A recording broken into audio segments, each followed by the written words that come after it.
This is above water analysis of Kyla's butterfly. Okay, as we see, we'd like to see Kyla really extend those legs and get more power off of the wall. And make sure we enter with those hands first and that head tightly tucked into a streamline. Make sure we do some good underwater dolphin kicks off of the wall.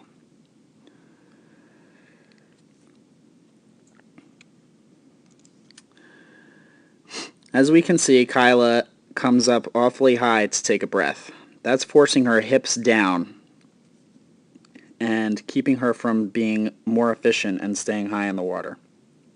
One of the things that we can do to improve this is to make sure that we're not kicking from our knees. As we can see, Kyla brings her heels almost all the way back to her backside like in breaststroke.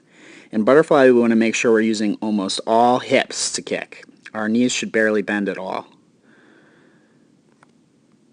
Additionally, we want to make sure we come into and out of this turn tight.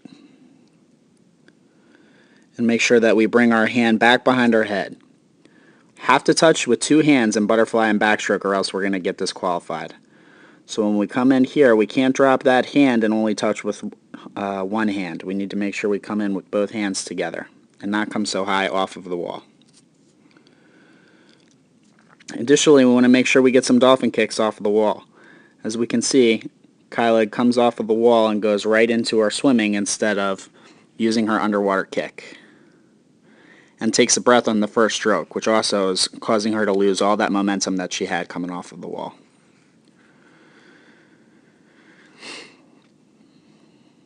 As we can see, because Kyla is unable to keep her hips up because she uses her knees to kick forward, that causes her to get more and more tired as the 50 goes on.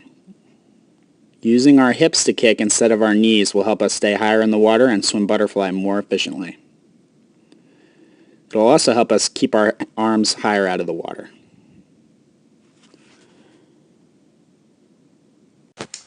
This is underwater analysis of Kyla's butterfly. As we can see,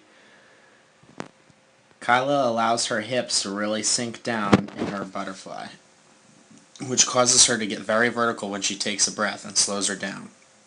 The reason that this happens is because she bends her knees so far in the butterfly. As we can see, she comes well past 90 degrees with this kick for the butterfly. We want her to try to derive more power from her hips and less power from her knees in order to make sure she maintains efficiency and keeps her body higher in the water. We can see even as she gets tired here later in the 25, she starts to take one kick per stroke. This is an endurance issue and will be helped by increasing her body position through hip drive. As we can see on this turn, instead of dropping and coming off on her side, she flips all the way around to her stomach. We want to make sure she drops her left elbow and then brings that right elbow behind the head and pushes off on her side. This will allow her to be more efficient in and out of the wall.